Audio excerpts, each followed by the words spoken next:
السلام عليكم يا افضل مبرمجين في العالم. معاكم محمد فيصل. النهارده في فيديو جديد هنشرح اساسيات البرمجه بلغه السي، وان كنت حابب تطور من نفسك كمل الفيديو للنهايه. طب النهارده هنشرح يعني ايه فانكشن، وهنفهم انواع الفانكشن معانا، وهناخد على كل جزئيه تاسك بحيث ان احنا نفهم كل جزء معانا في الفانكشن. طيب نعرف دلوقتي يعني ايه فانكشن وايه لازمتها. بيقول لك يا سيدي ان الفانكشن ببساطه هي كتله من الكود او بلوك اوف كود بنكتبها مره واحده وبنقدر نستخدمها اكتر من مره. يعني هي مجرد بكتابتها مره واحده بس، لكن استخداماتها زي ما انا عايز في البرنامج. طيب بتخلينا نرتب الكود وبنعيد استخدامه، وبتسهل على نفسنا التعديل والتطوير. ده اول جزء يعني ايه فانكشن. طيب تعالوا كده ننتقل على جزء السنتكس، ازاي الفانكشن بتتكتب. بيقول لك يا سيدي ان جزء الفانكشن اول حاجه تكتب return type، نوع البيانات اللي انت عايز ترجعه زي ايه، زي int float void. هنتكلم على كل نوع منهم دلوقتي. طيب كمل معايا. تاني حاجه تكتب الفانكشن name، وما بين القوسين تكتب البارامتر، وتفتح الكيرلي براكت تكتب الأوامر اللي انت عايزها. طيب ده كده جزء السنتكس. تعالوا مع بعض نشرح كل حاجة في التفصيل. الريتيرن تايب دي ده النوع البيانات اللي انت هترجعه في الفانكشن من الفانكشن، زي ايه، زي ما قلنا الانت والفلوت والفويد وغيرها. طيب الفانكشن نيم دي اسم الدالة، تمام. البارامتر هي المتغيرات اللي ممكن تبعتها للفانكشن وممكن تسيبها فاضية. طيب هنعرف كل حالة مع بعض. طيب نفهم ايه انواع الفانكشن. هي بتتقسم لأربع أنواع مع بعض، قسمتهم علشان تفهم كل جزء لوحده. تمام. في أول جزء معايا بيكون فيها مدخلات وفيها مخرجات.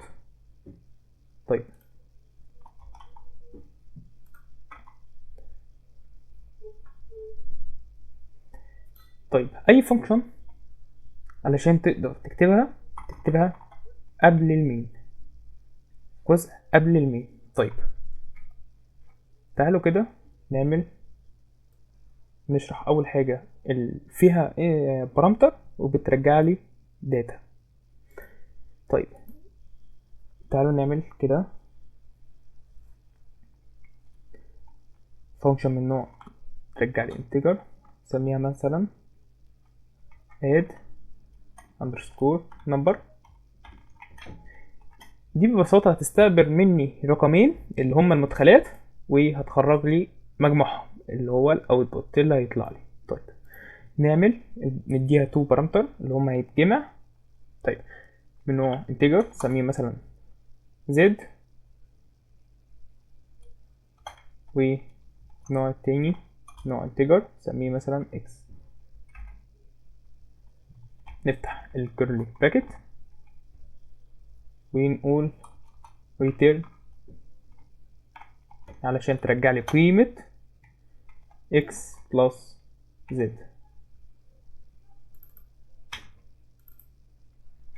تمام.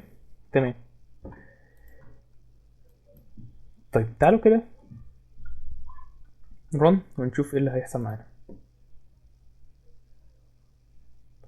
اول حاجة ما ظهرش اي داتا. طيب ليه ما ظهرش معايا اي داتا؟ بكل بساطة يا سيدي، انت دلوقتي علشان تطبع مثلا اسمك على الشاشة تعمل ايه؟ ناديت على فانكشن اسمها printf، تمام، تمام. بمعنى ذلك ان لما تعوز فانكشن او تعوز ترن فانكشن بتنده عليها باسمها. كلام جميل. في الحالة دي انا لما عاوز اشغل الفانكشن اسمها add number بند عليها في المين. طيب ايه الفرق ما بين الفانكشن دي والفانكشن اللي انا عملتها؟ بيقول لي يا سيدي ان الفانكشن وغيرها بتكون جاهزة في اللغة، بنسميها built in function. built in function دي فانكشن جاهزة في اللغة سامحالي بيها علشان اقدر استخدمها. طيب الفانكشن اللي انا عملتها دي اسمها user defined function. user defined function اللي هي دالة معرفة من المستخدم. طيب تعالوا كده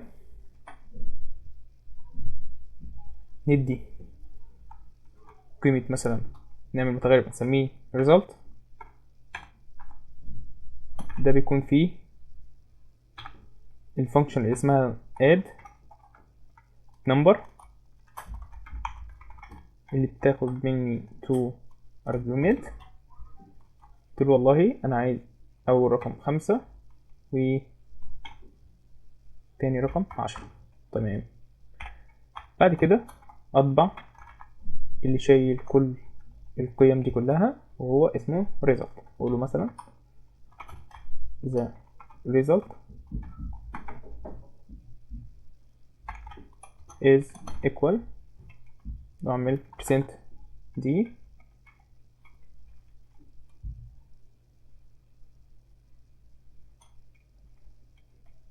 بديله اسم الفاريبل اسمه result.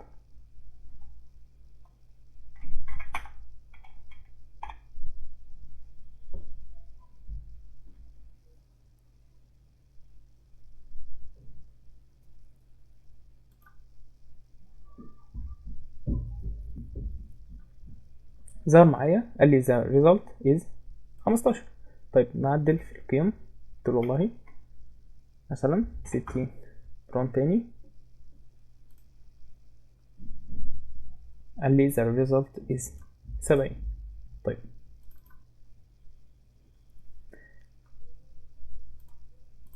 تعالوا ناخد النوع التاني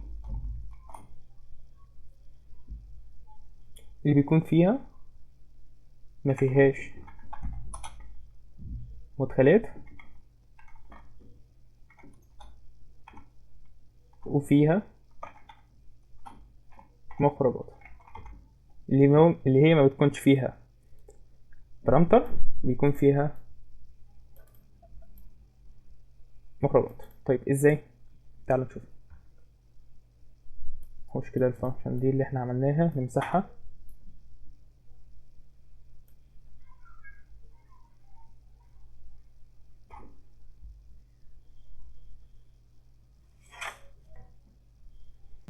نسميها مثلا من نوع integer، نسميها get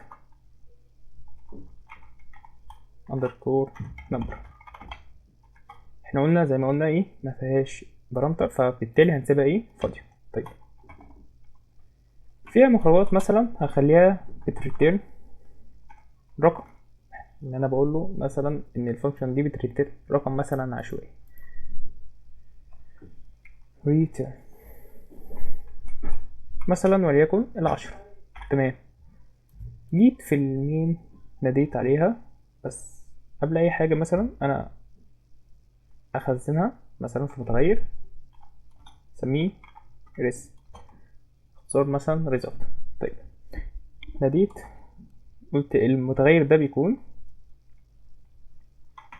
شايل قيمة الفانكشن اسمها get number و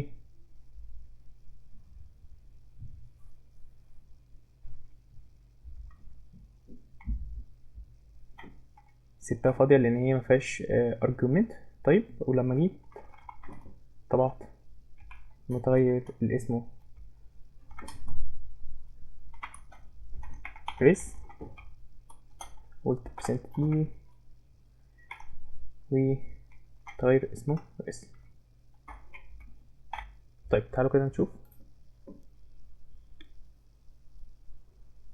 قال لي the number 10. طب ما ممكن نحط equal هنا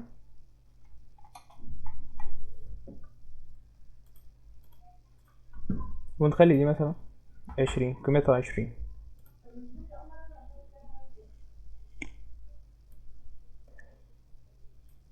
قال لي ايه في الاوتبوت the number is equal 20. طيب هنا في الحالة دي ما فيهاش بارامتر بس بترجع لي قيمة كام؟ 20 وليكن. طيب نمسح الفانكشن دي، نمسح كل ده، هنعمل فانكشن هتعرض الاسم بتاعي، هيكون فيها بارامتر مش هيكون فيها مهربات، مش هترجع قيمة. طيب تعالوا نعملها من نوع void لان الvoid مش هترجع قيمة. هنسميها print name وهتاخد مني بارامتر مثلا من نوع char نسميه name. طيب نفتح الكيرلي براكت وبمجرد ان هي تطبع لي print hello %s و welcome to program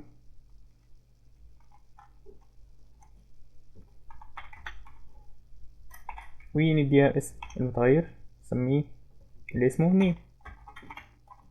طيب نيجي في المين نعرف متغير انه char نسميه user underscore name قلتله اسمه محمد، وجيت استخدمت الفانكشن اللي اسمها print name ومررت ليها المتغير او الفاريبل اسمه user name وكده انتهينا. طيب تعالوا كده نرن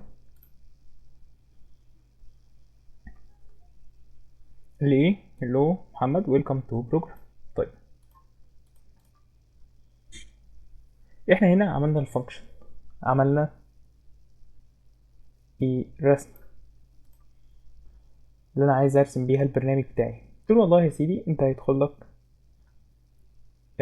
argument من نوع char وهتقول له في جملة الطباعة welcome والاسم مكان البرسنت اس welcome to program. تمام. جينا في المين عرفنا متغير شايل القيمة بتاعت الاسم، وعلشان انده على الفانكشن اللي بتعمل الكلام ده كله اسمها ايه print name، فناديت عليها تاخد مني ايه argument. الارجيومنت ده اللي هي الفاريبل اللي شايل فيه القيمة اللي انا عايز اعرضها او اديها للفانكشن دي. تمام. نيجي في الحالة الثالثة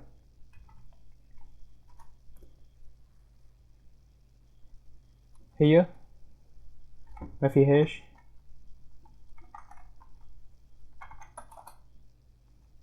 مدخلات ولا فيها مخرجات. طيب ازاي؟ تعالوا نشوف.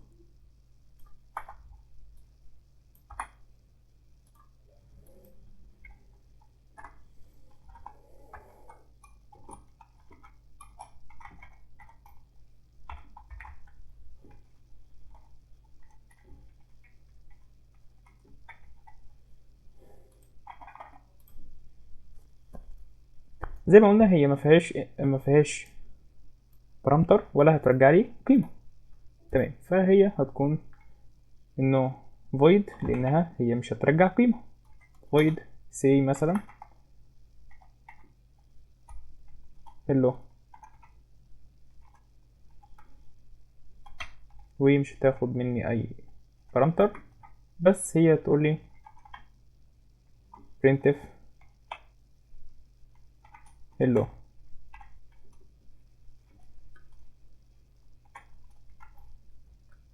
وجيت هنا خلصت الفانكشن بتاعتي. طيب انا عايز انده عليها، ناديت والله قلت هي فانكشن اللي اسمها سي hello طيب تمام كده.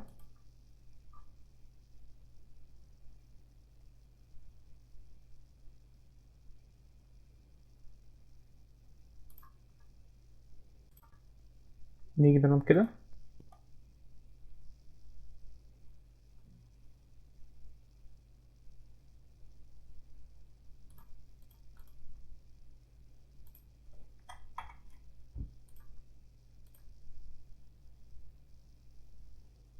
قال لي ايه؟ هلو. طيب تعالوا كده نكرر السطر ده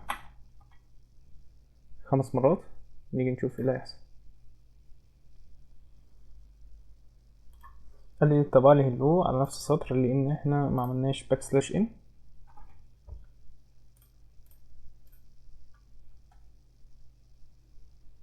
كده بالتالي طبع لي هلو 5 مرات لان انا طلبت تنفيذ الفانكشن دي 5 مرات.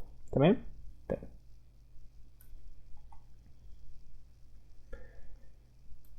طيب نحوش كل الكلام ده، نشتغل في تاسكات بقى. طيب اول تاسك عندنا ايه؟ كالكوليتر. فيها 4 بروسيس، 4 عمليات: الجمع، الضرب، القسمة، الطرح. طيب تعالوا كده نعمل الجمع. int add، وهتستقبل مني 2 بارامتر int x و int z. طيب كل اللي هترجعه return x plus z.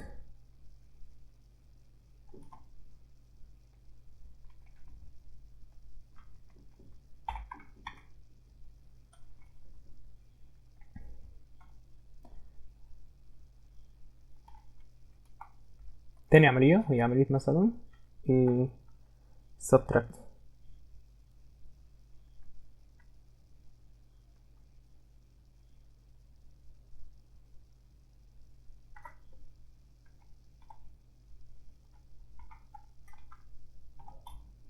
وبرضه هتاخد مني نفس بارامتر x و int z. هتريتيرن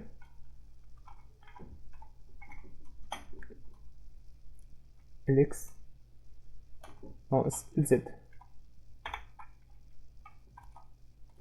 طيب تعالوا كده نجرب ناخد الكلام ده كوبي بس عشان ايه الوقت. ماشي. ال divide ونغير بس في الاوبريتور.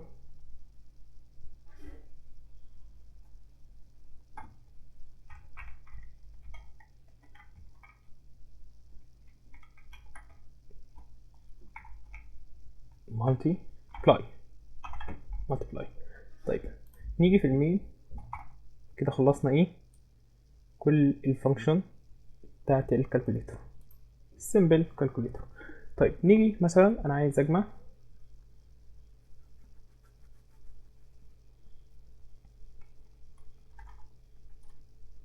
رقمين. مثلا هعمل متغير يكون في مجموع نتيجة جمع ال two variable دول، نسميه مثلا rest.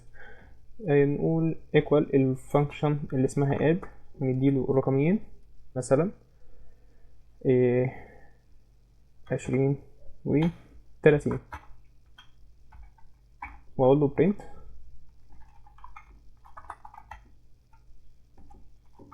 the result is equal percent دي واسم المتغير اللي هو اسمه ايه is. كده انتهينا. طيب بس نعمل ايه \n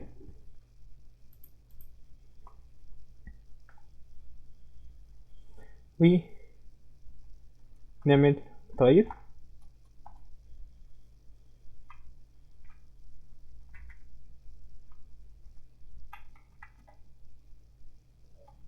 يساوي فانكشن اللي اسمها divide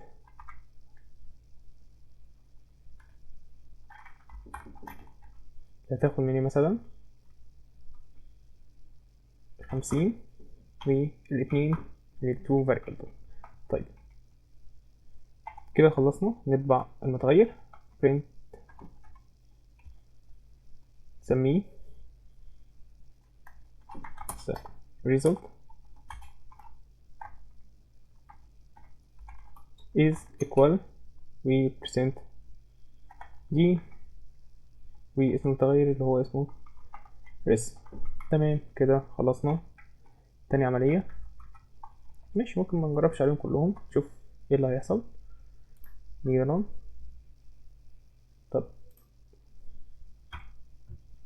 ما ينفعش تسمي اسم المتغير، سوري.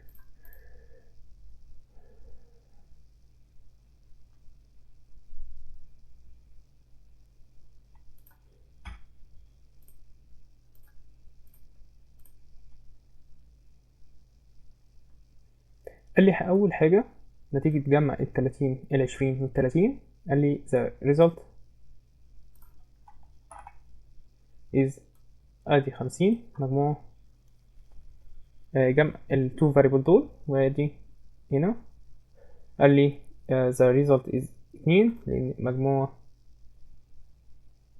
هنا المفروض ان القسمة دي تبقى بالفلوت. طيب نغير الديفايد دي خليها فلوت، وخلي الداتا تايب هنا فلوت، ونيجي نشوف.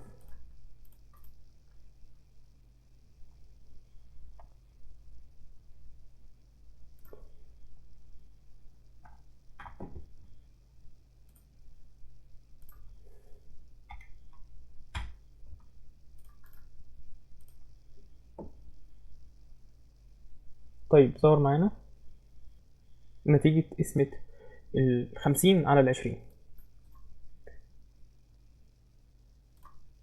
طيب في مفاجأة كنت عايز قايلها بس قلت ايه خليها في اخر الفيديو. طيب انا دلوقتي هعمل فانكشن هنا علشان نعرفها قبل المين. طيب انا لو عايز اعرف فانكشن بعد المين، طيب اخد كده مثلا الفانكشن دي حاجه كده ونعرفها بعد المين. طيب منطقي غلط ليه؟ لان الكومبايلر لما دخل على المين اول حاجه رن عليها شاف فانكشن، شاف بارامتر، هو ما يعرفش الكلام ده كله، ما يعرفش اي حاجه. حتى اهو ظهر عليها تحت شريط احمر. طيب اول حاجه مثلا نقلل الفاريبلز نخليه تو variable تو فانكشن. نعرف البروتو فانكشن. يعني ايه البروتو فانكشن؟ انت لازم تعرفها لان الكومبايلر زي ما قلنا انك بتقول له ان انا عندي داله اسمها كذا وبتستقبل معطيات او بارامتر اسمه كذا، وانا هعرفها بعدين. تمام. طيب نعرف كده ايه الفانكشن اللي اسمها add int add int x و int z.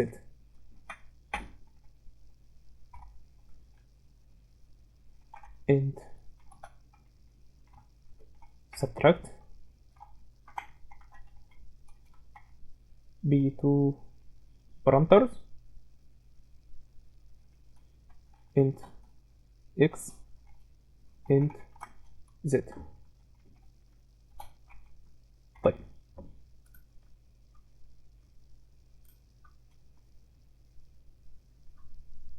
ماشي، عشان الفانكشن دي مش شغاله تعالوا ايه خليها السبتراكت.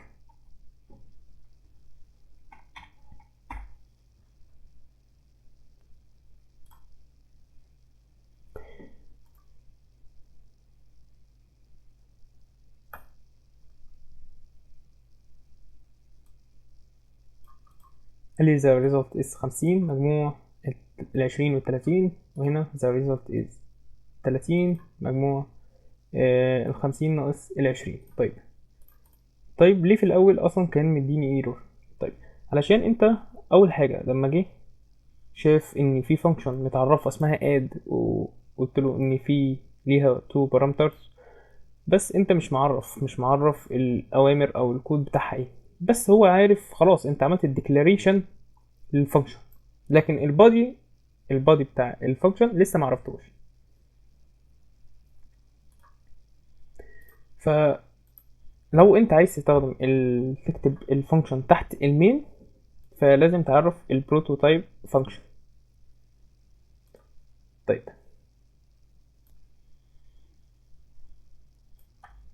دي كانت نهاية الفيديو، وأتمنى يكون الشرح مبسط وإنك تطبق مرة واتنين وتلاتة، والسلام عليكم ورحمة الله وبركاته.